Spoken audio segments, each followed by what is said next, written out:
veamos entonces lo que es el equilibrio ácido-base. Aquí todo lo que... Esa luz de allá, ¿podemos apagarla por favor, esa luz de adelante? Voy a apretar el botoncito que está azulito.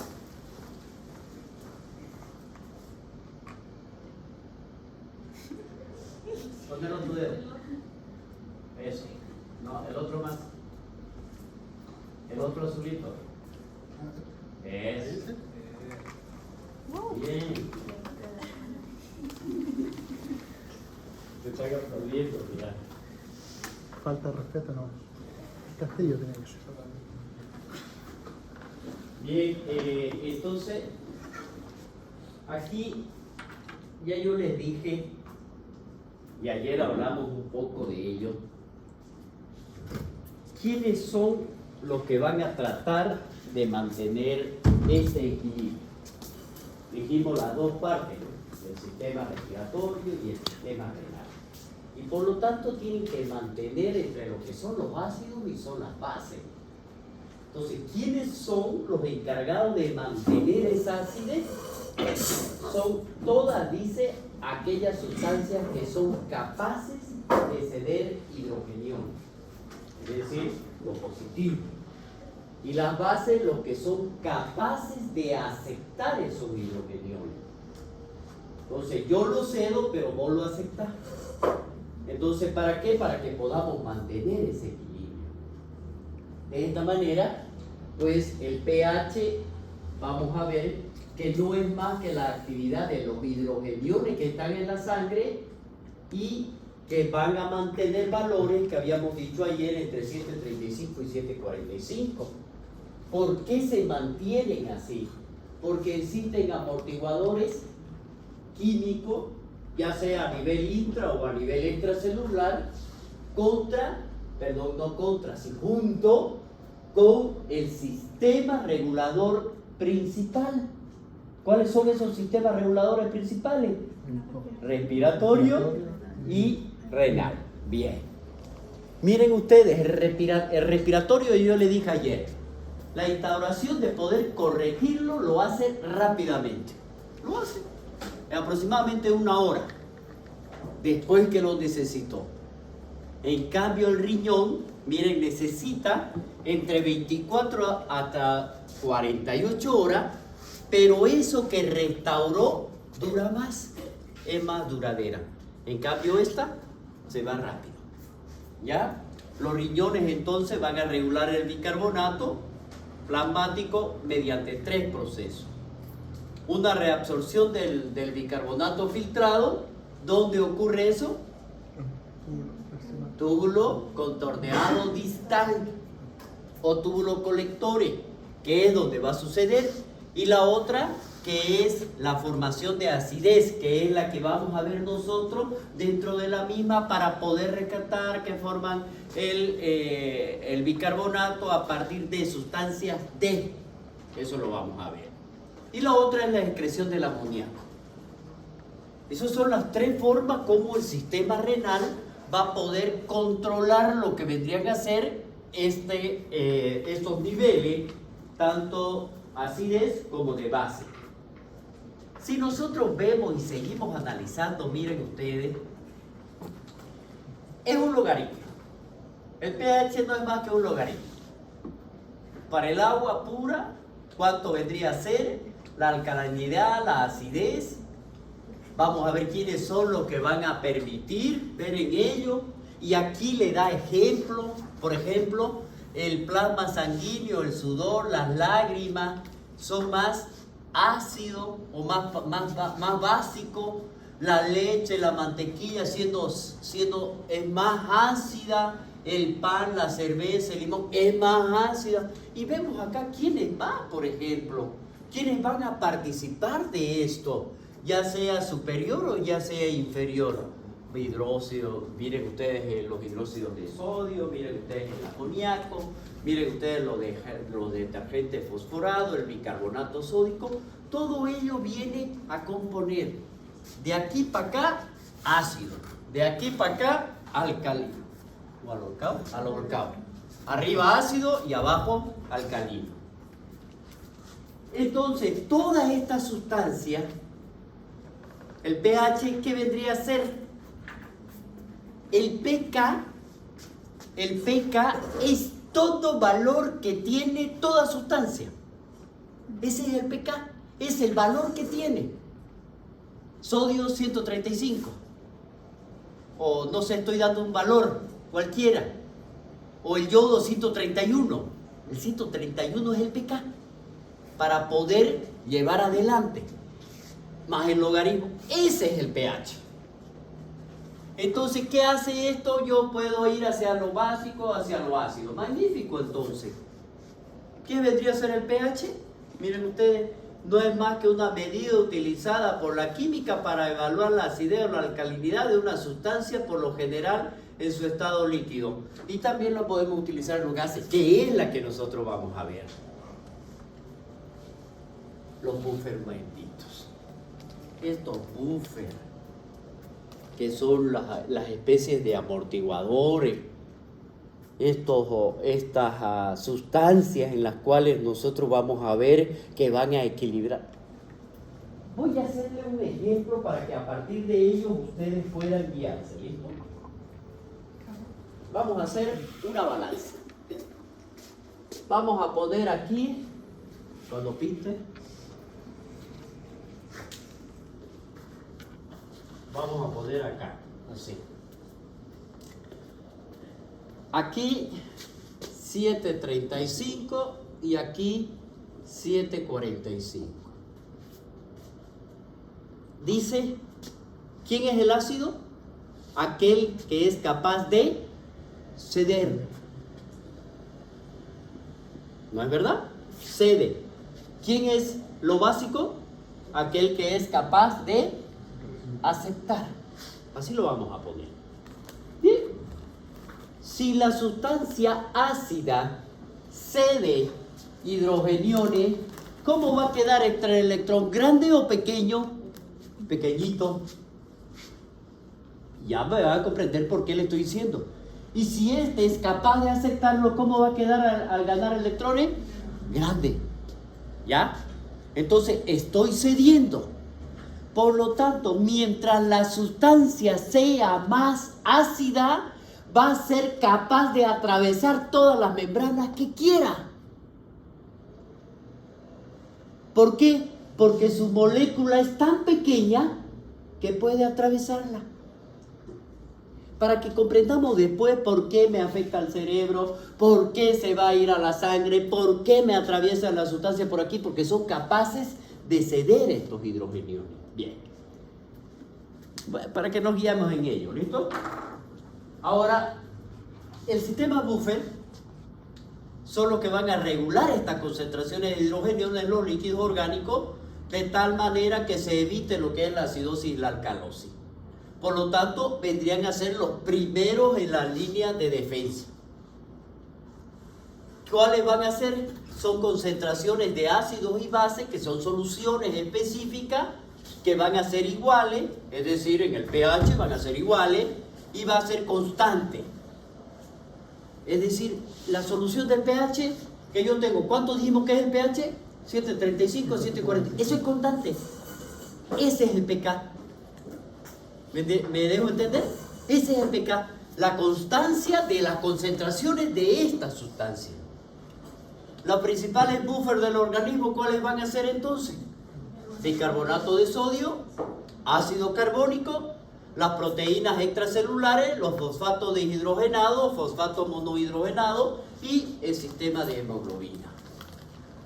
Veamos entonces los dos, miren ustedes aquí, en el cual van a empezar a querer comprender en lo que van a llevar adelante esta regulación de este sistema. ¿Cuáles son los dos? El riñón y el pulmón. Bien, abajo en esta tabla nosotros tenemos cuáles son las sustancias ácidas y cuáles van a ser las sustancias alcalinas. ¿Cuáles me las van a llevar una para el otro? ¿Y cuáles son los de estos? Nosotros tenemos un valor de 14 el neutro es el valor en 7 y de ahí para adelante serán alcalinos y de ahí para atrás serán pues ácidos.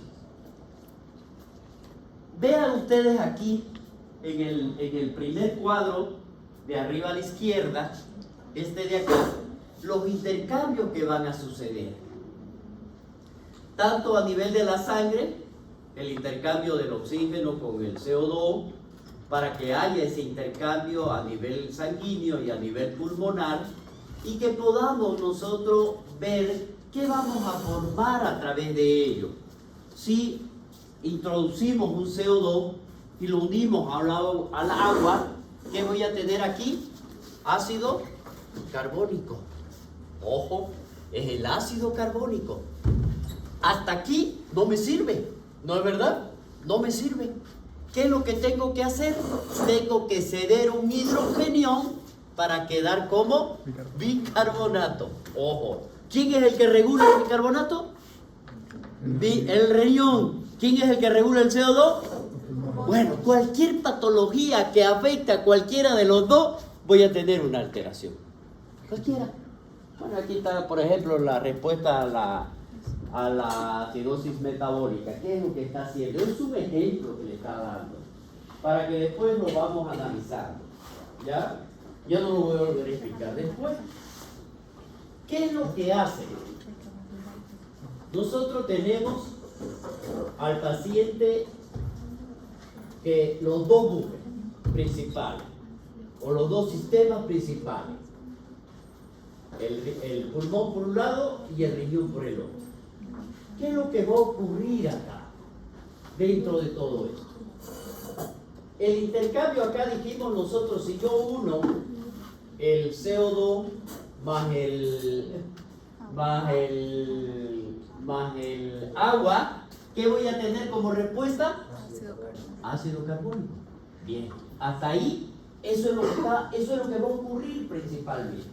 Si yo veo esto, y eso va a ocurrir dentro de lo que viene a ser ya la circulación misma sanguínea.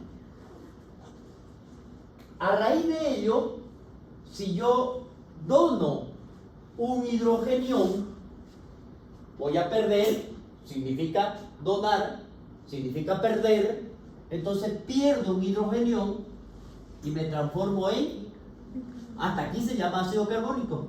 Si yo lo dono, se llama bicarbonato. Bien. ¿Qué es lo que estamos tratando de hacer acá nosotros? A nivel de la circulación y a nivel del riñón, tengo dos sustancias importantes.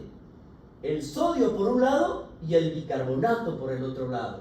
Si yo uno los dos, ¿qué se llamará? Bicarbonato de sodio.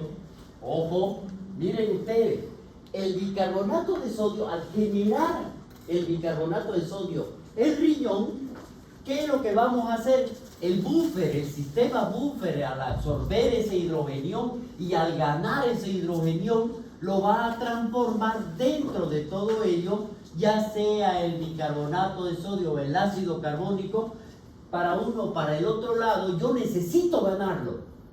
El riñón dice, yo necesito ganar un hidrogenión. Yo lo necesito ganar porque ese es el sistema en el cual le va a permitir ese control que es el que nosotros queremos dentro de ello. Y entonces, ¿qué es lo que necesita generar el riñón desde todo punto de vista ante una acidosis metabólica? No, bicarbonato. Esto lo genera porque él lo genera el bicarbonato, se une con el CO2, forma el ácido carbónico y esto se va haciendo un ciclo. Y por lo tanto sigue generando bicarbonato. Porque yo lo que quiero es bicarbonato. No se olviden que lo está perdiendo. Por eso hay acidosis. En una acidosis metabólica. Esa es la respuesta. Bien.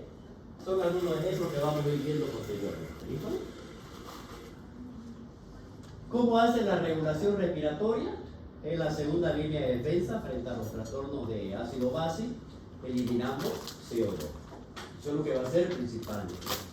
Va a haber un intercambio, va a eliminar con el agua, a través del tejido pulmonar, específicamente para que ocurra el intercambio y elimina CO2, porque es lo que queremos, ¿no es verdad? Y ahí cuidado con hiperventilarse. La regulación renal, que vendría a ser la tercera línea. Y ahí vamos nosotros, ¿no? Es la más lenta. Y aquí vamos a ver que contribuye al equilibrio. ¿Qué va a excretar? Va a excretar una orina ácida y básica teniendo los siguientes procesos, dice. Yani, Primero, elimina productos ácidos. Segundo, ¿qué fue lo que dijimos? Ese bicarbonato se va a unir a uno o más átomos de hidrógeno para formar ¿qué? Ácido carbónico, eso. Y generando bicarbonato. Miren, es tan fácil.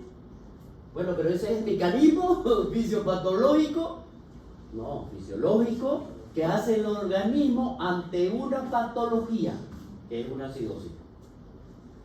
Ahora miren ustedes lo que pasa. Eliminando productos ácidos, dice, transforma el fosfato disódico en monosódico con eliminación de hidrogeniones y ahorro de sodio, uniendo uno o dos átomos de hidrogeniones a los radicales aminados procedentes de la desaminación de la proteína y con ello formamos amoníaco y radical amonio, generando de esta manera o regenerando de esta manera el bicarbonato, donde en las células tubulares a partir del CO2 y del agua, ¿qué formó? Ácido carbónico, el cual libera un hidrogenio y que se intercambia con el ion de sodio. Le dije que eran los dos que estábamos acá de la orina y por lo tanto pasan a nivel de los túbulos renales y de esta manera se elimina el hidrogenio que no lo necesitaba el organismo y se regenera un bicarbonato de sodio. Elimina el ácido y a su vez se queda el buffer. Es el buffer el que es el que va a mantener, y el que va a regular, ¿no es verdad? El sodio de la orina tubular, entonces procedente en este caso del bicarbonato, que es el bicarbonato sódico, que contiene, va a transformarse en ácido carbónico, porque no gana. Y entonces, ¿qué hace? Un ciclo. Bueno, eso es lo que ocurre. Y a eso queremos llegar. Estos de aquí son los valores normales de los gases sanguíneos. Esta es la arterial y esta es la venosa. La que utilizamos nosotros es la arterial. La venosa no. Pero nos sirve para saber si es arterial o es venosa. Ya, pero estos son los valores. Miren ustedes las concentraciones en cada una. Porque si yo le doy un valor referente a esto, ustedes me van a decir, o ustedes a recibir un informe y tienen estos valores, van a mandar de nuevo al interno, ustedes mismos, que lo hagan de nuevo. Claro, usted tiene que hacer de nuevo porque es sangre venosa, no sirve. Y aquí está, ¿no? El pH, 740 o 735. Vamos a ver la presión del CO2, 40, ¿ya? Vamos a ver el CO2 total, 25, el combinado 24, el CO2 disuelto 1.2, la presión del oxígeno, ya, si hablamos es mayor o igual a 80, el oxígeno total es 19, el oxígeno combinado es 19.5 y el oxígeno disuelto 0.3. La saturación del oxígeno tiene que ser mayor o igual a 95, el bicarbonato entre 24, 22 a 26 son los valores normales que vamos a manejar nosotros, más menos 3. Entonces, ¿qué le hago yo? Yo le digo a ustedes 24, si nosotros tenemos 24, estamos dentro de lo normal, ¿no? El ácido base, perdón, el exceso de base es más menos 3. ¿Qué significa esto? 22 a 26, los valores del bicarbonato. Estaríamos dentro, el promedio que le ha sacado sería 24. Por lo tanto, nosotros tenemos el margen para poder administrar el bicarbonato. A eso es lo que me está permitiendo todo esto. Con el déficit de base o el exceso de base, que es más o menos 3, que son los valores normales, en este caso nos va a guiar a nosotros principalmente para saber si es aguda o es crónica y qué es lo que tenemos que hacer en estos momentos. ¿Ya? Estos son los valores. Esto les voy a permitir que ustedes lo tengan. Esta es la característica de los trastornos de equilibrio ácido-base. Ya no lo voy a volver a hacer la payasada de ayer. O sea, levantar mis manos y volver esto para arriba, esto para... ¿Ven eso? Ese es el cuadro. ¿Listo? Miren ustedes. En una acidosis metabólica, aquí, la alteración inicial, ¿qué es lo que va a haber? Disminución del bicarbonato. Disminuye como tratando de compensar la presión del CO2 y la relación final que voy a tener yo, bicarbonato abajo, PCO2 abajo y pH abajo. Por lo tanto, todo abajo. Si hablamos de la alcalosis metabólica, es el aumento del bicarbonato, aumento del PCO2 y por lo tanto la relación final es bicarbonatos arriba, PCO2 arriba y pH arriba. Ahora, miren ustedes lo que pasa con la acidosis respiratoria. Tengo un aumento del CO2, aumenta el bicarbonato, pero el pH disminuyó. ¿Por qué aumenta el bicarbonato? Porque está intentando que el pH aumente. La alcalosis metabólica hay disminución del CO2, disminución del bicarbonato y por lo tanto el pH aumenta. ¿No es verdad? Bien, esta relación sí no la van a tener en su cuaderno. Esto no lo quiero. La encuentro esto y es copia por si acaso. Podemos tener entonces la tabla de... Ya le dije que no voy a entender. Y le he ido diciendo esta sí, esta sí, esta sí. Si yo veo después que esta está, es copia. Pero eso es fácil. Ustedes nada más tienen que acordarse de mi payasada. Arriba, abajo, a un lado y al otro. Nada más. Ya. Ahora veamos esto. Miren aquí. Esta tabla a ustedes les va a permitir evaluar. Y vamos a ver cada uno de ellos. No. Miren esto. No, y tampoco le voy a preguntar esta tabla. ¿Ya? En una acidosis respiratoria, miren ustedes, dijimos el pH por debajo, CO2 por debajo, bicarbonato por debajo, perdón, por arriba. ¿Quiénes me van a tener en una acidosis respiratoria con esta tabla en la cual nosotros estamos identificando? Miren, pH menor a 7.35, el PCO2 mayor a 45 y el bicarbonato alto. ¿Quiénes van a ser? ¿Qué patología? Crónicas, en una enfermedad pulmonar obstructiva crónica, y agudo el asma. En esas dos patologías yo voy a tener esto. Ahora miren ustedes, en una acidosis metabólica, a ver, ¿qué dijimos que era la acidosis metabólica? ¿Qué va a haber? Primero pónganmele nombre. ¿Cuál es el nombre? ¿Quién me le da el nombre a la acidosis? pH. ¿pH cómo va a estar? Así se me va a acostumbrar. Pónganmele apellido. Bajo. ¿Y el que compensa? ¿Quién es? Bajo. ¿Ya? Ese es nombre, apellido paterno y apellido materno. ¿Listo? Entonces, esa es una acidosis metabólica. Miren ustedes qué es lo que sucede. Los tres. Entonces, aquí tengo que saber yo, esto después les voy a enseñar a sacar. ¿Cómo saco el anión GAP? Aquí, para nosotros saber que tenemos o no tenemos anión GAP, yo tengo que manejar el cloro. Tengo que saber cuánto es la concentración del cloro en el plasma. Aquí, en la acidosis metabólica, tengo que ver un anión GAP normal con un cloro alto. ¿Quiénes me lo van a dar? La pérdida digestiva, acidosis renal, hiperpotasemia, sobrecarga de ácido, etc. La otra posibilidad de esta acidosis metabólica es que yo tenga un anión GAP alto, pero con un cloro plasmático normal. ¿Quiénes van a ser? Una acidosis láctica, una cetoacidosis, una toxina que puede estar en insuficiencia renal, sea crónica o sea aguda. Aquí estas son las dos variantes que yo voy a manejar en la acidosis metabólica.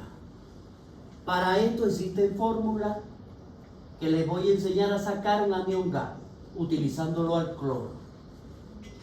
Sabiendo que si está normal, ustedes van a saber si está normal porque van a tener los valores, si está alto, está bajo, porque aquí vamos a ver nosotros, miren ustedes, arriba es con el plasma, ¿no es verdad? Miren acá, la alcalosis metabólica con un pH mayor a 7.45, CO2 mayor a 45 y bicarbonato alto. Eso es alcalosis metabólica. Pero aquí tengo que manejar yo con un cloro urinario menor a 15 ni el equivalente. ¿Qué dijimos que era el cloro? O sea, ¿se acuerdan cuando hablamos? Cuando era menor de 15, que yo lo encuentro urinario, ¿dónde va a estar la patología? ¿Será urinario? ¿Será la causa renal? Si es menor a 15, no es renal. Pérdidas gastrointestinales, aporte exógeno, una alcalosis por contracción, por deshidratación podría ser. Si yo tengo menor a 15 en urinario, pero en cambio, si la pérdida de cloro es superior a los 15 ni el equivalente, vamos a ver nosotros, es superior a 15. Bueno, tengo que valorar otra entonces. ¿Me está perdiendo cloro? Sí. A nivel de la orina, sí. Entonces, ¿cómo está la presión arterial? ¿Está alta o está baja? ¿O está normal? Si es presión alta, miren ustedes, un hiperaldosteronismo o con la aldosterona normal. ¿Dónde estaría la causa entonces? A nivel suprarrenal. Es hormonal. Porque hay producción. ¿Por qué? Porque tengo la presión alta. ¿Qué hace la aldosterona? Habíamos hablado ayer. ¿A quién estimula? La secreción de renina, para que me active el sistema renina, angiotensina, aldosterona y el proceso de ya. Ahora miren ustedes, contención normal, contención arterial normal. Aquí sí, me está eliminando la cantidad suficiente de cloro por la orina mayor a 15, pero mi presión arterial está normal. Por lo tanto, miren quiénes pueden ser todas aquellas patologías a nivel tubulares, todos los síndromes, los diuréticos que se utilicen, o un hipoparatiroidismo, que puede ser una hipercalcemia o una hipocalemia. Entonces, nosotros tenemos que ver y analizarlo desde todo punto de vista. Estos valores son los que nos van a guiar a nosotros para tener una proyección de qué es. Por eso cuando le llega al terapista un informe, cuando está haciendo terapia, o en la sala, en la visita, uno ve el informe de gasometría y dice, ponerle tanto. ¿Por qué es esto? ¿Por qué? Porque uno hace la relación correcta. Pues el terapeuta dice, ya no hay directo. Y eso es la corrección rápida, porque se tiene en mente estos problemas, analizándolo. Si es una alcalosis respiratoria, por ejemplo, miren ustedes, el pH está por encima. No se olviden que acá hemos hablado de una acidosis respiratoria. Miren acá, la alcalosis. ¿Dónde va a estar esto? Una ansiedad, un tromboembolismo pulmonar, una sepsis, fiebre o una hipotensión. Bueno, esto acá ya era lo que estábamos viendo. ¿Ya? Este cuadrito es muy interesante. Es muy interesante porque les va a permitir a ustedes evaluar clínicamente a su paciente bien. ¿Bien? ¿Cuáles van a ser los trastornos primarios que nosotros vamos a ver? Cuando nosotros hablamos del equilibrio ácido-base, hemos visto nosotros quiénes son los que lo controlan, cuáles van a ser los buffers principales que son los que van a ayudar a controlar ese pH. Ahora vamos a ver quiénes son que me van a dar las alteraciones. Trastornos primarios, y vamos a ver cuáles van a ser esos trastornos primarios, que ya lo hemos nombrado al inicio. Pueden ser metabólicos o pueden ser respiratorios. Los metabólicos estarían relacionados ¿con quién dijimos? Con el bicarbonato. ¿Y los respiratorios con quién? Con el CO2. Bien, esos dos valores ustedes no, mejor dicho, esas dos situaciones no se las saquen nunca. Bien, sigamos. Acidosis metabólica entonces va a ser nuestro primer tema. Ya, vamos a hablar de acidosis metabólica. Si nosotros hablamos de la acidosis metabólica, ¿qué dijimos que era? Miren cómo lo... No, es que no solamente es eso. Ustedes tienen que darme una definición científica. Es el incremento en las concentraciones plasmáticas de los hidrogeniones. 1. Con un pH menor a 7.35. ¿Por qué? Porque ha habido un descenso del bicarbonato. Y de esa manera se obtiene como respuesta compensadora que mi paciente hiperventile. Y al hiperventilar, ¿qué va a pasar? Disminuye el CO2, pues. Está hiperventilando. Bueno, está niño.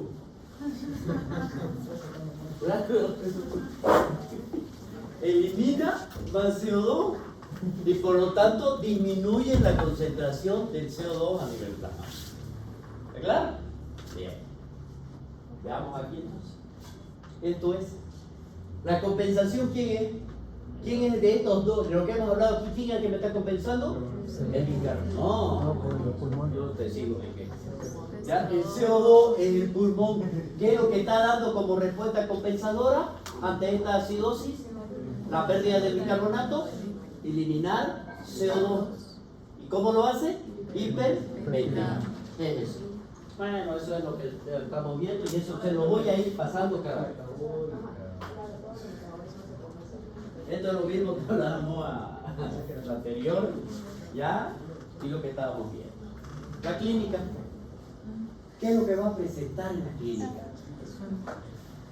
Lo primero que tiene el paciente si está hiperventilando, miren, ustedes imagínense, ya llevaron Neumo, ¿no ven? Ya.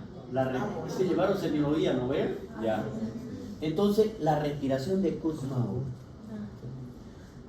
Ya, entonces el paciente hace esto.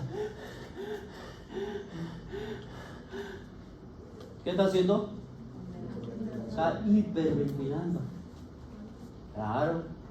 Por eso le dice uno a los internos cuando uno le está queriendo tomar el examen y empieza, no hiperventilemos, te va a desmayar. ¿No ves? Porque se concentra. A ver, ¿quién lo hace respirar a uno? ¿El CO2 o el oxígeno? El dióxido de carbono. ¿Por qué? Porque ese se encarga de... Ahí está el centro respiratorio y se estimula por el dióxido de carbono. Con mayor concentración, el centro respiratorio actúa provocando la respiración. Claro, porque si hay oxígeno, ¿para qué va a estimularlo? ¿No? Es el CO2. El CO2 es el que lo hace respirar a uno. Si no, se queda sin respirar toda la vida. Bien. Hay taquicardia, diaforesis, dolor abdominal, taquipnia. Miren, esta se presenta, dice, cuando el pH está mayor a 720. O sea, la respiración de Kussmaul, el pH está por mayor a 720. Si ya hablamos nosotros de una acidosis de 735, menor a 735, entonces cuando llegue a esto, menor a 720, ojo, menor a 7.20, ¿ustedes creen que vamos a poder respirar normalmente? No, estamos en periodo de apnea. Y eso es peor. Entonces, no se va a hacer. Hasta aquí voy a tener la respiración de Kussmaul. Y esto van a alteraciones ya con a nivel de conciencia, hipotensión, arritmia, signo de baja perfusión, puede choquearse o llegar a la muerte de nuestro paciente. ¿Cómo la vamos a clasificar? Aquí vamos a esperar dos grandes grupos. ¿Quién le dije que era el que nos va a ayudar muchísimo? No. El anión gamma. ¿Ya? Ese va a representar aquellos iones que no hemos podido medir en el plasma. Y aquí tienen esta famosa fórmula. Esta la voy a permitir. Esa la voy a copiar. Porque a ustedes les voy a decir yo, determinen la anión gamma para que puedan continuar con su ejercicio. ¿Ya? El anión gamma no es más que el sodio menos el cloro más el bicarbonato, que lo vamos a poner entre paréntesis. Esos dos de aquí me tiene que dar 12 más menos 2 mil equivalentes. Eso es normal. 12 más menos 2 quiere decir 14 o quiere decir 10. Eso es lo normal. Entonces, aquí le voy a dar ese valor yo del cloro. ¿Ya? Ahí me va a dar los valores que nosotros queremos. Y ahí es donde nosotros venimos aquí, a mi tabla que le dije al inicio. Alto con anión gas normal y con anión gas alto. Normal significa esto y alto significa superior a ello. Pero el cloro va a estar normal o alto. Aquí se supone que debería estar alto. Por lo tanto, le voy a dar un cloro alto. Y aquí le voy a dar normal para que nosotros podamos encajarnos dentro de esta patología. Disculpe, doctor, ¿y cuál sería, digamos, la diferencia entre esta fórmula? Lo que pasa es que hoy vimos lo mismo en práctica y el residente nos dio una fórmula que incluye el potasio. O sea, ¿cuál sería la diferencia? Vamos a verlo más adelante. ¿Ya? Pero el potasio, eso es cuando nosotros queremos ver o analizar lo que ya, si la cantidad, dependiendo de qué tipo de patología y dependiendo si está eliminando o no más potasio o más sodio. Eso va a depender muchísimo, ¿no? Son las clínicas.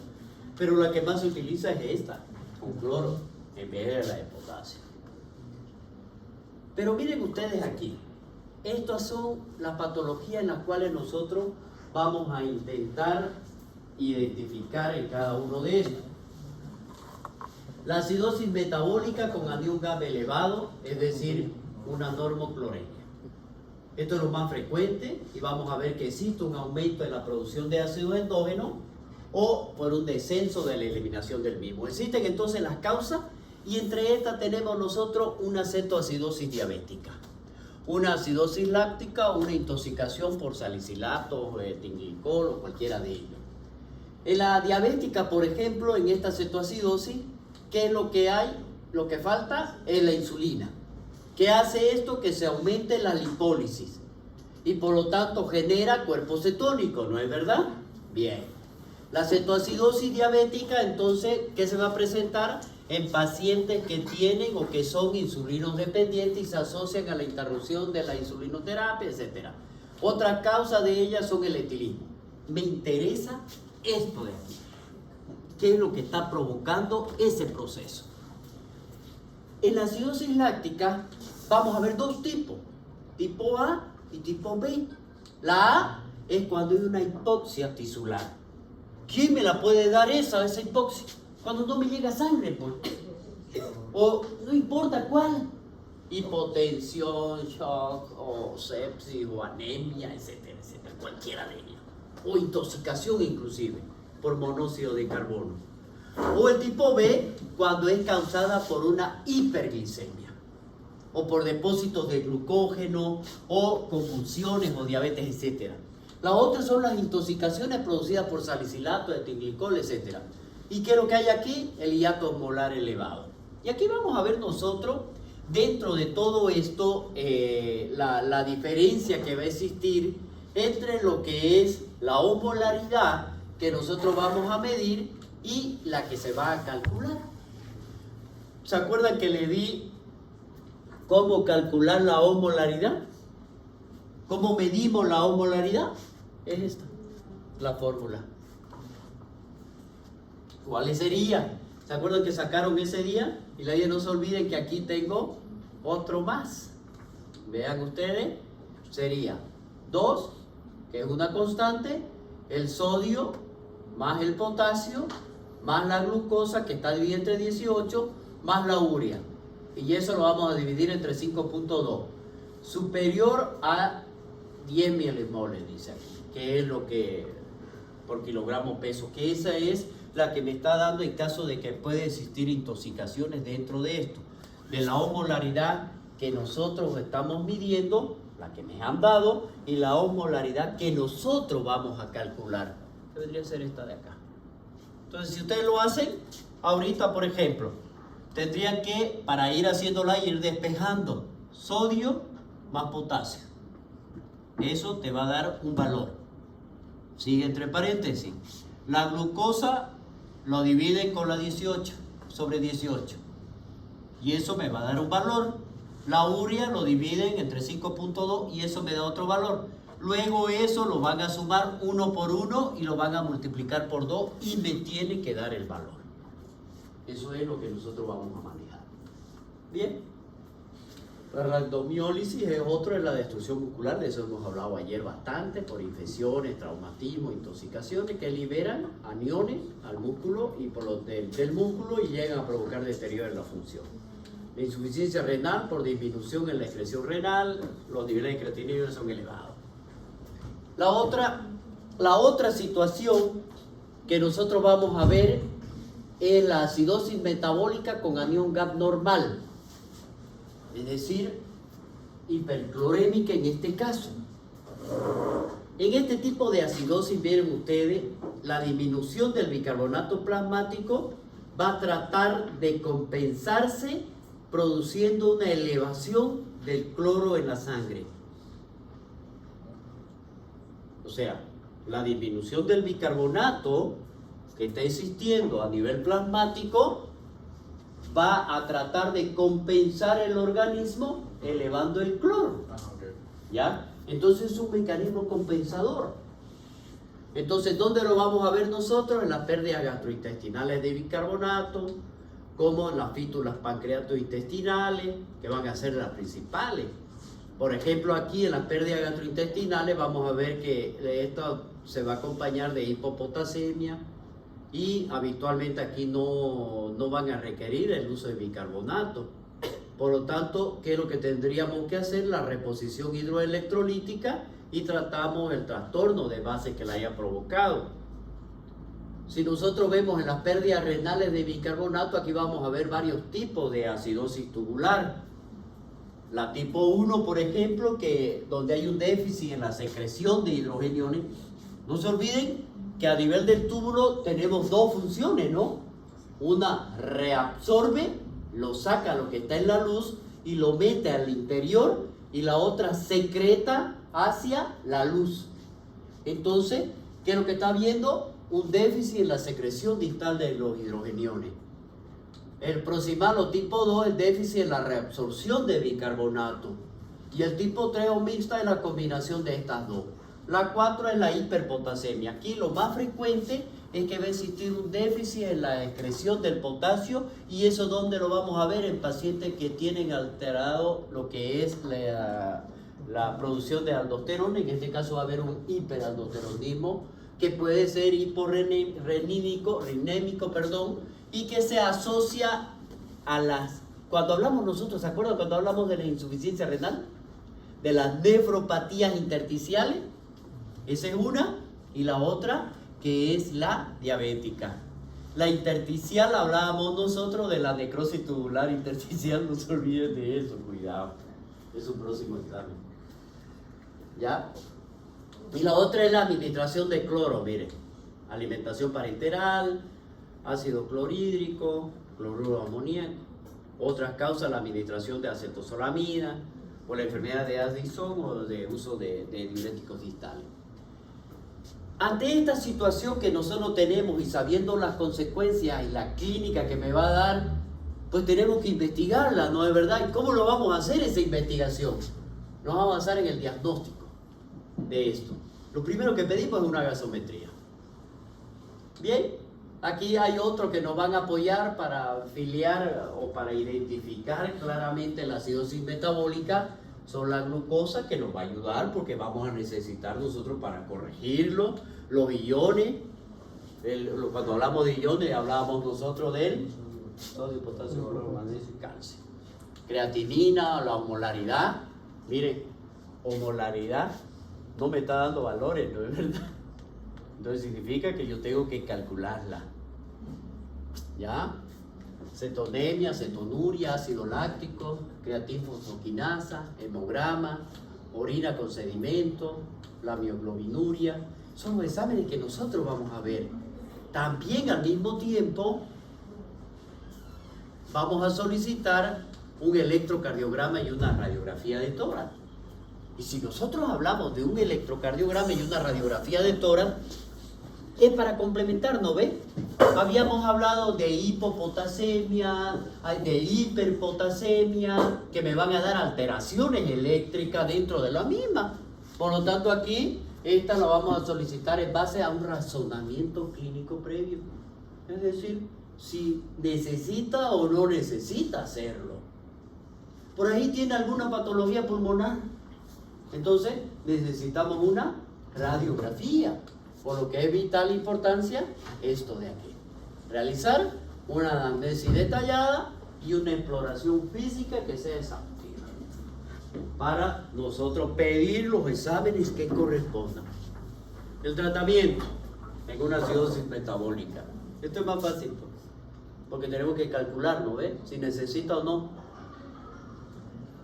Primero, ¿qué es lo que tenemos que evaluar? A mi paciente. Hacemos una evaluación hemodinámica del paciente, la tomografía, la presión arterial, la frecuencia cardíaca, frecuencia respiratoria. Vamos a asegurar 2 buenas vías periféricas para hidratarlo. Aquí vamos a administrar suero salino fisiológico, que es la primera media hora, y otros 500 en la segunda. Ya, aquí vamos a hacer una pauta. ¿Para qué? Para que nosotros evaluemos la función en función a la situación clínica de mi paciente, si es necesario que yo aumente o disminuya después de que hemos hecho esta reposición de líquido.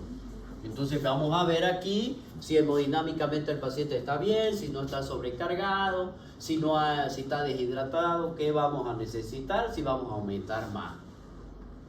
Vamos a ver si es necesario infundir bicarbonato, es decir, si es necesario restituir o aumentar o agregar el bicarbonato.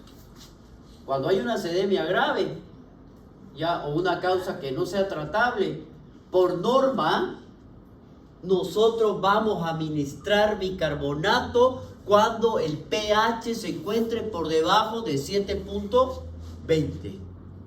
Por encima de ello, no. El déficit de bicarbonato lo vamos a calcular mediante esta fórmula. Ya yo le dije antes, ¿no? Existe, ahora ya viene el bicarbonato en suero y se hace al ojímetro. ¿Cuánto pesa? 70 kilos, pásenmele 70 ml. Y en una hora hacemos una gasometría para ver si necesita o no. Bueno, pero existen fórmulas. Como nosotros estamos aprendiendo, no son especialistas, entonces a trabajar. Esa es la fórmula. El déficit de bicarbonato 0.5 por el peso del paciente, y este de aquí, este ya se los di. Este es el que yo quiero llegar. ¿Cuánto es el bicarbonato que yo quiero llegar? ¿Cuánto es el bicarbonato que yo quiero llegar? No le voy a dar eso por si acaso. Ya, pero ¿cuánto quiero llegar? No. ¿Cuánto quiero llegar? Yo le di un término medio, por eso le dije esto lo vamos a dar 24. Ah, ya no te escuché. ¿Ya? Entonces, el 24 es el término medio, el promedio. A eso quiero llegar yo. No pretendo llegar a 26. Si llego a 22, bien, digamos, no, pero mi deseado es que yo llegue a 24, porque ese es el promedio. Y el medido es el que me da el paciente. Entonces, ¿cuánto es el deseado? 24. ¿Cuánto es el medido? 15, pónganle. Doctor, y el peso en esa fórmula es el peso 70. el peso ideal. No, pues 70. Es que yo le voy a dar peso. Ah, ya. ¿Ya? Pero No te preocupes que yo te voy a dar peso. Por ejemplo, un paciente de verdad. De verdad, eso que tienes que pensar los pacientes. Si está postrado. Ah, no, ojímetro. Ya, ojímetro. ¿Ya? Entonces esa fórmula no se olvide, ¿listo? Sigamos. ¿Cuáles son estos criterios de reposición? Ojo que yo les voy a preguntar. Criterio de reposición del bicarbonato. ¿Cuánto dijimos? pH menor de 7.20, el déficit de base mayor de 12 miliequivalentes y el CO2 total menor de 10 miliequivalentes. Esto nuevamente se lo pongo para que ustedes no se olviden. Porque por ahí digo, afuera los papeles se quedan de memoria. Mentira. A ver, veamos aquí. Este es un tratamiento en un paciente con una acidosis metabólica, con un anión GAP normal y un anión GAP elevado. Entonces, ¿qué es lo primero que tengo que hacer yo? Calcular el anión GAP, ¿no? De verdad, no sé. Segundo, pero ya me está diciendo, el anión GAP está normal. Y vamos a ver aquí qué es lo que tenemos que hacer. Calcular el bicarbonato. Y veamos aquí, pues, ¿no? ¿Cuánto es el déficit del bicarbonato? Déficit base. ¿Cuánto me va a dar? Dijimos, ¿no? Aquí nosotros vamos a manejar dos valores, ¿no? 0,5 en la mujer y 0,6 en el varón. Y vamos a sacar de cada uno de estos. Este es el deseado, este es el medido. El déficit del carbonato por el exceso de base, que es el que me va a dar. No se olviden que lo que estamos calculando es para saber si le voy a administrar o no, o cuánto voy a llegar a administrarle a mi paciente. Me está diciendo que el bicarbonato deseado es 15 mil el equivalente, que es lo que se ha logrado retirar. O sea, lo que hemos logrado reponerlo dentro de ello. ¿Y cuál es el bicarbonato que está medido? Dice aquí que yo tengo que sacar mi anión GAP para saberlo. Bien, vamos a ver. De aquí miren ustedes. Miren esta fórmula de acá. Yo les dije que primero, ¿qué es lo que nosotros tenemos que ver? pH. 7,29. Segundo, ¿qué tenemos que ver? Bicarbonato. 6. Vayan anotando porque me van a reemplazar, porque me van a sacar el anión GAP. ¿Ya? ¿Y cuánto sería el CO2? 13. Entonces ustedes se tienen que acordar cuánto es lo normal. Aquí yo les hago una relación. El bicarbonato es 7,35, ¿no es verdad? Perdón, el pH es 7,35, 7,45. Entonces el CO2 es 35 a 45. ¿Ya? Entonces esa relación ustedes la tienen que guardar para no olvidarse. ¿Ya? El exceso de base dice menos 25. ¿Cuánto dijimos que era normal? Más menos 30, menos 25. Entonces miren ustedes, el anión GAP de aquí del cloro está 100 mil el equivalente. Entonces aquí nosotros tenemos que ver ¿cuánto es el valor del cloro normal? No.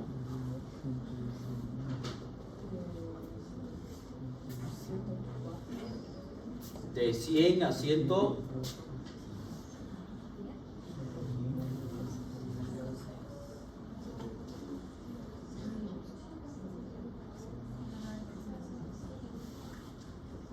me recuerdo muy bien. Les di una diapositiva donde están todos los valores de ahí. Bueno, ya. ¿Qué es lo que tenemos que hacer aquí? ¿Cuánto está el anión GAP? Porque yo tengo que saber si estoy en esa tabla. ¿Cuánto es el sodio? 125. ¿Ya? El cloro 100 menos el bicarbonato más el bicarbonato 6, serían 106. 106 menos 125, 19. ¿Estamos? Alto. Entonces es un anión GAP alto. Entonces vamos a ver aquí. Si nosotros vemos entonces, ¿qué es lo que me dice acá? Ah, pero primero acá, ¿qué tipo de acidosis es? Es una acidosis metabólica con anión GAP elevado. Ojo. ¿En qué casos se presentan? Que es cuando está elevado. Ya. Miren ustedes. Entonces, ¿qué es lo que se dice acá? ¿Qué es lo que se recomienda? Primero tenemos que administrar la mitad del déficit calculado, pero primero acá veamos, ¿no? ¿Cuánto es el déficit del bicarbonato? 0,6 por el peso. Pongámosle que pesa 70 kilos. Y el bicarbonato deseado, 24. Y el medido es 6. 24 menos 6, 18. 6 por 70, 0.6 por 70. 42. ¿Ah? 42. 42 por 18.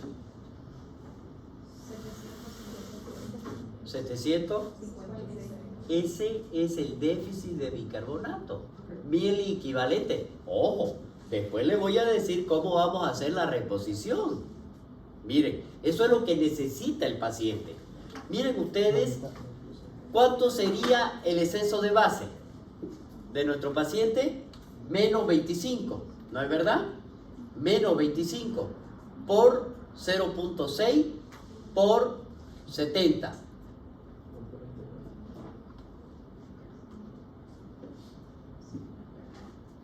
Miren que me está dando relación, ¿no? En caso, dice, de que el bicarbonato sea menor a 10, utilizar 0.7 en vez de 0.6. ¿Cuánto está el bicarbonato? 6. Entonces, en vez de 0.6 voy a poner 0.7 porque ya me está dando regla dentro de esto. ¿Cuánto salió el déficit aquí sacando el exceso de base? Ya, y acá arriba, ¿cuánto me salió el primero? 700. Ya. ¿Cómo fue? Arriba 756. Acá. ¿Y el de aquí? ¿Sin exceso de base o con exceso de base? No con exceso de base. Doctor, tengo una pregunta. No entendí muy bien las tres formas diferentes. Son No, estamos desarrollando simplemente la forma de cómo vamos a sacar el déficit tomando en cuenta los valores que le estoy dando. Claro, pero las tres sirven como de igual manera para lo mismo. Ahorita no, llegamos a lo mismo. Vamos a llegar a lo mismo, pero sabiendo nosotros la situación que me está poniendo. No se olviden que tengo tres situaciones básicas, ¿no es verdad? En las cuales puedo tener una acidosis. 1050. 1050. Esto sería con el exceso de base. Ahora miren ustedes, si nosotros tenemos, dice, con el bicarbonato deseado, me está dando un valor el bicarbonato deseado. Dice que por arriba de 15, mayor o igual a 15.000 equivalente de bicarbonato, no tengo signos, sintomatología. Entonces me está diciendo, señores, a 15 lleguemos, que es el deseado, porque a partir de ello yo no tengo signos, sintomatología. Por debajo sí, pero por encima no. Entonces me está dando otra pauta. Y me dice cuál es el bicarbonato medido que nosotros tenemos. Fue 6, ¿no es verdad? Y sacamos nosotros el anión Ga. ¿Cuánto fue el anión Ga? 19. Entonces, ya me están dando pauta. Esto es un contexto. Es un contexto en el cual me está diciendo, señores, el déficit de bicarbonato que nosotros tenemos que administrar va a depender de la clínica de mi paciente y de los resultados de la gasometría. Porque no debo administrar de acuerdo a los criterios si yo tengo un pH superior a 7.20. ¿Ya? Tengo otra regla que dice que el bicarbonato me da signos, sintomatología por debajo de 15. Por lo tanto, lo deseado para mí no van a ser mis valores normales. Eso lo vamos a ver también después con el sodio. Cuando hablamos del sodio, por debajo de cuánto es que me da signos y síntomas? No. 120. 120 me da signos, sintomatología. Por lo tanto, ¿cuánto es mi deseado? 120. A eso se está refiriendo con esto. Ahora, miren ustedes, no se lo voy a venir a administrar a mi paciente todo porque tengo reglas. Aquí está. Dice que la mitad del déficit calculado en 12 horas lo debo dar. La mitad. Póngale que fueron 1000, le voy a dar 500 en 12 horas. Ahora sáquenme a cuántas gotas le voy a administrar bicarbonato. No, es que lo vamos a hacer. En 12 horas, ¿cuánto? Le voy a pasar 1500. Le voy a pasar 500. ¿Cuál es la fórmula? No, volumen arriba. Volumen sobre Sobre Tiempo 12 por la constante 3. Multiplica. Tiempo 12, 12 por 3, 36. 500. 1500 o 500 era. No, 500. No, pues si salió 1000 Nobel dentro de con el exceso de base. O sea, ya estaba muy cabrón. ¿Ah? A 14 gotas. ¿Ya? Eso lo vamos a pasar, las primeras. Miren ustedes, y luego dice que vamos a ver pues la gravedad del cuadro, ¿no? Si mi paciente va a mejorar, no va a mejorar. Dice, y vamos a hacer controles periódicos. Cada 2 horas yo le voy a pedir una gasometría a mi paciente para no pasarme, ¿no? Y entrar a una alcalosis posteriormente. Normalmente ya el bicarbonato, un ml equivale a un miel equivalente. Ese era el 1 m que había antes. ¿Se acuerdan cuando hablamos cuando hablamos de electrolito? ¿Ya? Un ml equivale a un miel equivalente. Entonces es fácil. Ahora ya vienen en soluciones. 500, 1000 ml ya vienen en frasco. Entonces, por eso que le decía yo, ahora ya lo que se hace en terapia intensiva es que cada 2 horas se le... No, de acuerdo a peso. 1 ml por kilogramo peso hacemos. Pesa 70, 70. Pesa 100, 100. Y a las 2 horas se le hace un control. Sigue descompensado, nuevamente se hace la misma maniobra. ¿Para qué? Para no sobrepasarnos. Porque si no tenemos que entrar a esto que le estoy diciendo yo acá. ¿Ya?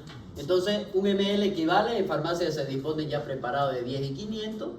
A la media hora de haber terminado la perfusión se realiza una nueva gasometría y un nuevo cálculo del déficit de bicarbonato si el pH sigue siendo inferior a 720. Habitualmente vamos a mantener la perfusión del bicarbonato hasta que comience una franca mejoría, dando la clínica gasométrica del paciente cuando nosotros vamos a ir evaluando, ¿no ve? Aumentó el pH por encima de 725 y entonces aquí nosotros vamos a ver cuánto aumentó, cuánto tardó en aumentar el bicarbonato. Bueno, pero eso ya es evaluaciones clínicas. Yo no quiero que ustedes sean terapistas, pero sí quiero que ustedes sepan qué es lo que vamos a hacer. Bueno, yo le digo que no quiero que sean ahora, que salgan terapistas. Posteriormente pueden serlo, ¿ya? Entonces, pero ya saben qué es lo que vamos a hacer. Valorar, mejor como dijo mi hijo, yo quiero ser vaquero, digo, porque ese no estudia, yo le digo, usted tiene que aprender a sumar, pues. Vaquero, al carrear la vaca. Valorar la respuesta diurética y reajustar la sueroterapia si es preciso. Las medidas específicas hay que tratar, dijimos, el trastorno subyacente. ¿Quién me provocó la acidosis? ¿Fue la diabetes? ¿Fue la cetoacidosis? Entonces, veamos y controlemos ahí. Será de vital importancia hidratar o rehidratar al paciente, la insulinoterapia, si está choqueado hay que valorar las drogas vasoactivas, cuáles vamos a hacer, qué vamos a transfundir, vamos a administrar plasma, es decir, no descuidar las dos situaciones. ¿Cuál fue la base para que mi paciente entre en una acidosis metabólica? Voy a tratar la acidosis metabólica, pero al mismo tiempo tengo que tratar la causa. Porque si no, no hay mejoría. De nada sirve que haga uno y no haga lo otro. ¿Ya? Las intoxicaciones con salicilato, etanol, como causa menos frecuente. El próximo es la acidosis respiratoria. Tenemos tiempo. No es mucho esto, es más fácil por si acaso, para que quede más. Entonces, miren aquí. Hay situaciones clínicas. Aquí el pH está por debajo de 735. Y por lo tanto el trastorno primario de aquí que va a hacer o va a tratar de hacer es aumentar el PCO2 mayor a 45. Y el principal desencadenante aquí vendría a ser la hipoventilación, porque el paciente no está respirando. El otro lado, bota, ¿no? Aquí no bota. Y en vez de cuando bota el otro, ya respira. Por lo menos el paciente con broncópatas crónicos generalmente. Otras causas serían el traumatismo cráneoencefálico, torácico, sedación excesiva, enfermedades neuromusculares, etc. Esta es la clínica de nuestro paciente, que ustedes conocen. ¿Ya? Esto es lo que ocurre principalmente en nuestros pacientes cuando tenemos nosotros este tipo de alteración. Primero, la concentración del CO2 está aumentando. La concentración del CO2 hace de que si este trastorno cualquiera sea, miren las alteraciones que van a existir en cada uno, cualquier patología que tenga el pulmón va a llevar a una hipoventilación. Esa hipoventilación va a hacer que principalmente a nivel de lo que es el cerebro tengamos una respuesta ante esto. ¿Ya? La respuesta, si a mí me falta el aire, la respuesta sería meter más oxígeno, ¿no es verdad? Y aumentar la frecuencia respiratoria, pues aquí no lo hace. Y aquí vamos a ver nosotros. Y esto es lo que va a existir. Primero, una alteración en el intercambio, que es una de las principales. ¿Quién vendría a ser el que va a tratar de compensarlo? Es el riñón. Y aquí hace todo lo contrario de lo que hacía en una acidosis metabólica. Porque aquí, ¿cómo va a estar su bicarbonato? Aumentado. Entonces tiene que eliminar. Y ya no va a eliminar una orina ácida, sino una orina alcalina. Que es lo que va a hacer cuando elimina bicarbonato. ¿Cómo lo hace? Captando sus hidrogeniones, que es el que el otro ponía, para transformar ácido carbónico y de esa manera transformarlo en bicarbonato, ganar el sodio, que era el que teníamos, juntamente con el hidrogenión que lo perdió acá, viene, lo elimina, el hidrogenión se queda y elimina solamente bicarbonato. Eso lo va a hacer el riñón y eso lo hace a nivel de los túbulos, que es a nivel del túbulo contorneado proximal. Eso es lo que va a hacer, ¿ya? Ahora, ¿cuál va a ser la clínica de nuestro paciente? Porque aquí el que está intentando compensar no es el pulmón, es el riñón, no se olviden ustedes. Ahora, los pacientes crónicos toleran bien la hipercapnia, o sea, la concentración del CO2 dentro de nosotros por el mecanismo compensador renal que mantiene el pH a nivel aceptable. Aquí van a presentar los flapping, es esto aquí, hace esto el paciente, ya es como escalerita, hace así, no, es flapping. Hacen así, ahí, y el paciente hace así. ¿No es verdad? La hipersomnia. ¿Cuál?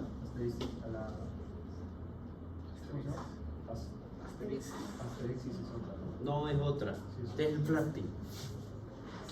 La disminución del nivel de conciencia en base a la regulación de la patología y por lo tanto vamos a tener aquí que va a ir aumentando el CO2, ¿no? Eso es en los pacientes crónicos. El paciente se acostumbra a ello. En cambio en el agudo, esta es la crisis, esto viene a ser en la crisis asmática. Aquí nosotros tenemos la restrictiva. Aquí vamos a tener nosotros un EPOC, las enfermedades pulmonares obstructivas crónicas. En cambio aquí, en la aguda, vamos a tener un paciente asmático. En el primer cuadro estaba. Entonces presenta disnea, vamos a ver taquipnea, musculaturas accesorias van a estar trabajando, la taquicardia, la sudoración. La terapia precoz mejora el pronóstico y debemos actuar de esta manera con premura, rápido, ¿no? Para mejorar la ventilación. Con dos finalidades. Una, conseguir una mejor oxigenación de nuestro paciente y la otra, aumentar ese intercambio gaseoso. Y vamos a ver, esta es la fórmula, no se olviden. Las causas, la obstrucción de las vías aéreas, puede ser por infecciones pulmonares, por colapsos de los mismos, fallas cardíacas, dificultad en la eliminación del CO2, que impide que se desdoble el ácido carbónico en bicarbonato. No se olviden que lo está ganando, pero no le está permitiendo y el bicarbonato tiene... Eso es normal. Si nosotros tenemos una acidosis respiratoria, el riñón tiene que eliminar bicarbonato. Eso lo hace. Pero si no hay alguien que le esté impidiendo, lo acumula. Y ahí es donde vamos a tener el problema. Depresión del sistema nervioso central y los daños en el centro respiratorio. La clínica, respiración acelerada, agitada, de Kurzweil, hipercapnia, las astéresis, ahora sí, ya, irritación de los vasos retinianos, que son como que el paciente tuviera conjuntivo ocular. Las pruebas complementarias, la gasometría, esto no se olviden, las pruebas complementarias, porque esto les voy a pedir. Gasometría, hemograma, glucosa, urea, iones, rayos X de tórax y el electrocardiograma. En toditos hay eso. ¿Qué es lo que tenemos que hacer en nuestro paciente? Primero, mejorar la ventilación alveolar. Aquí el paciente que tiene enfermedades pulmonares obstructivas crónicas entran en un cuadro de insuficiencia respiratoria y esto mejoran cuando se administran broncodilatadores simpáticos miméticos y esteroides, es decir, corticoides. Y a esto nosotros le tenemos que administrar volúmenes de oxígeno, pero en muy poca cantidad. ¿Para qué? Para que no me retengan mucho CO2. Y eso aumente el cuadro y lo vaya degradando más. En casos particulares, entonces tenemos que realizar una ventilación mecánica, si son agudas, para mejorar esta gasometría. Los signos evidentes de claudicación respiratoria va a ser primero la disminución de la frecuencia respiratoria, una respiración superficial que va a tener nuestro paciente y con una acidosis respiratoria crónica en estos pacientes. Entonces, ¿qué es lo que debemos hacer? La reducción del PCO2 en este caso lo tenemos que hacer muy lentamente, no rápido como en la otra, porque dice que no mayor a 5.000 equivalentes hora hasta que nosotros lleguemos a dar la estabilidad clínica. ¿Y cómo vamos a hacer eso? Porque si nosotros hacemos que recuperarlo o eliminamos el CO2 rápido, entonces vamos a entrar de una alcalosis a una acidosis, y eso ya es grave. Mi paciente va a tener arritmia, va a tener convulsiones e inclusive podemos tener una disminución rápida del calcio iónico y chao nuestro paciente. Bien chicos, quedamos aquí. Terminamos el lunes si Dios quiere. Ah no, el jueves. El lunes.